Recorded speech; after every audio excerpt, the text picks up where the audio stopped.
नमस्कार, मैं हूं सौरभ मिश्रा। आप देख रहे हैं ओनली न्यूज 24x7। भरी कोर्ट में जज साहब की गोली मारकर हत्या हो गई। समाज कहां जा रहा है? लोकतंत्र का शरीर थक कर क्या चीख रहा है या बोल नहीं पा रहा? कोर्ट रूम की शांति अब कितनी सुरक्षित रही, और अगर नहीं सुरक्षित रही तो किसकी गलती है? जजों की, जनता की, या उस रिश्ते की जो भरोसा कहलाता है? अजीत भारती नाम के एक पत्रकार हैं, यूट्यूबर हैं। उन्होंने जस्टिस सिस्टम के खिलाफ इस जूते कांड पर कोई खबर बनाई थी। उनको पुलिस उठाकर ले जाती है और उनको परेशानी होती है।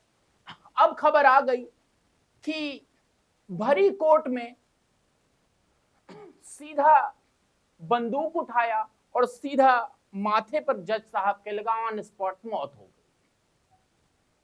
मैं आपको पूरी खबर बताता हूं, लेकिन उससे पहले आपसे अनुरोध है कि आप ऐसा क्यों हो रहा है ये कमेंट्स बॉक्स में लिखें।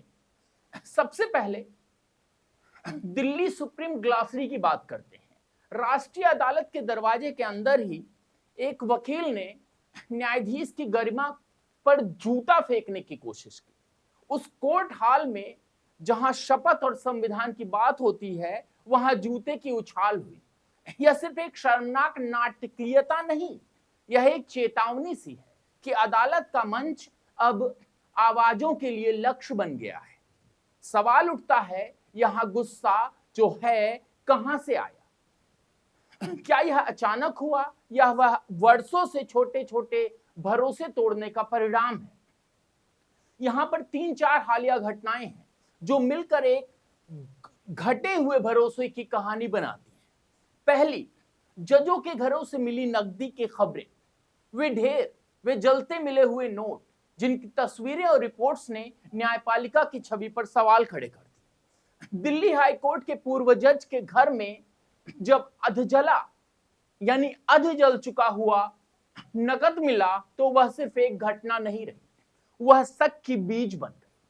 दूसरी और चिंताजनक घटना सिर्फ हमारे देश में नहीं, दुनिया भी डरी हुई है।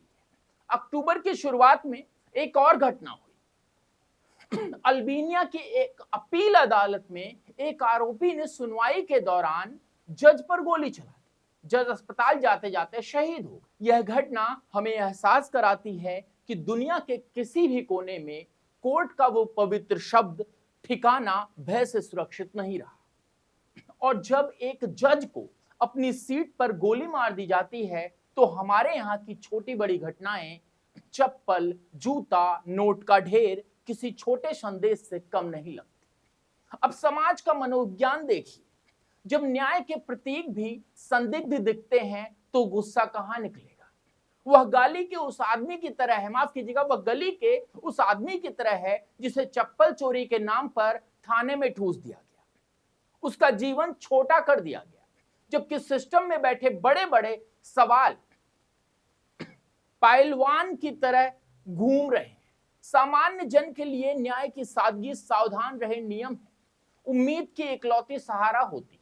पर जब वही सहारा हिलने लगे, तो लोग अपना भरोसा किस पर करें? और जब भरोसा खत्म होता है, तो बोलने का तरीका तीखा हो जाता है। तंज प्रदर्शन और दुर्भाग्यपूर्ण घटनाएं। यहां पर एक घातक दुविधा है, जजों पर शक होना और साथ ही जजों का खुलकर घूमना। समाज पूछता है, अगर आम नागरिक एक मामूली आरोप में जेल भेजा जा सकता है, तो क्या जज साहब जवाबदेही के बिना खुले घूम सकते हैं? क्या बरामद हुआ नगद सिर्फ खबर बनकर रह गया, या उसके ऊपर सख्ती भी हुई?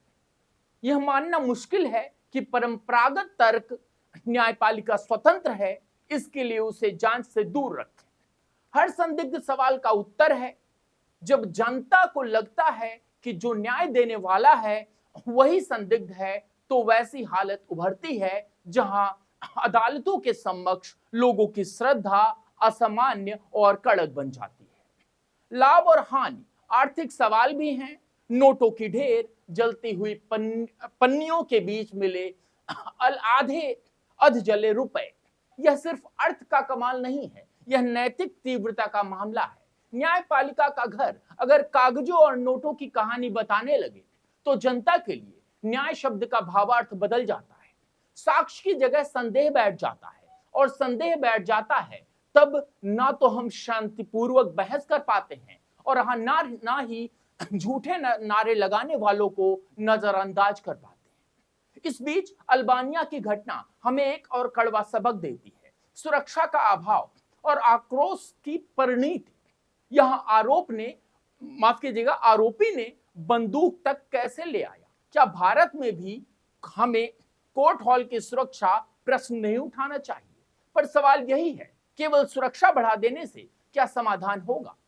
अगर आयोजन ठोस है, जज पर हमला, नोटों का ढेर और जनता का भरोसा, तो समाधान केवल लोहे बंद द्वार नहीं, पारदर्शिता और जवाबदेही भी होनी चाहिए।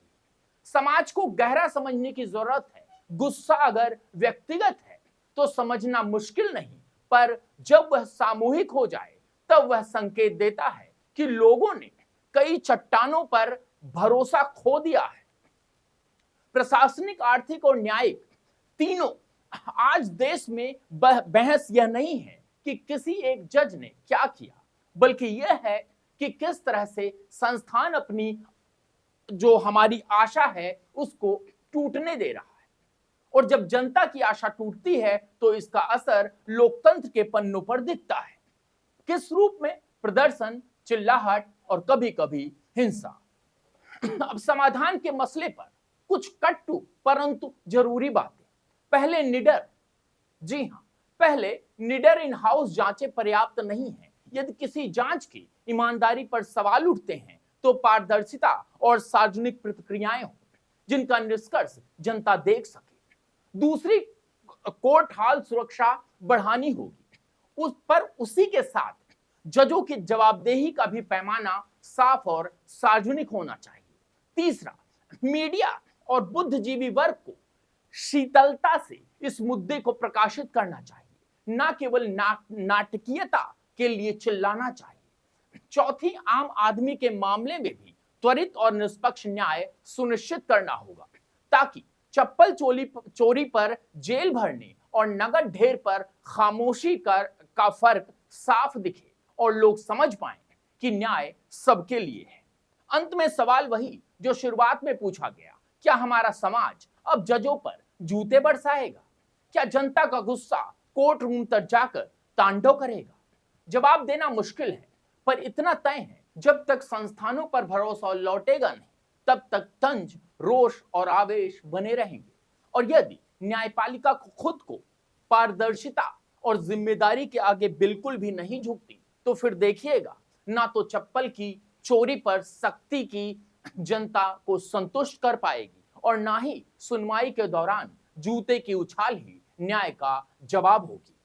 लोकतंत्र में अधिकार और दायित्व साथ चलते हैं, और अगर अधिकारों की रक्षा करनी है तो दायित्व निभाने वाले, चाहे वो वकील हों, चाहे जो जज हों या नागरिक, सबको अपनी औकात और अपनी जिम्मेदारी समझनी होगी। पर सबसे जरूरी, सत्य और पारदर्शिता का ऐसा रिश्ता जो फिर से जनता और न्याय के बीच भरोसा पनपा दे, वरना आज तो जूता थम गया, वह कल किसी गोली या आग के बदले का भय लिए घूमेगा, और तब तक सब कुछ बहुत देर हो चुकी होगी। अगर लगता है कि मैंने इसका विश्लेषण बहुत अच्छे से किया है और हम पर अजीत भारती की तरह कोई केस नहीं दर्ज होगा, तो कमेंट्स बॉक्स में 2 शब्द जरूर लिखिएगा।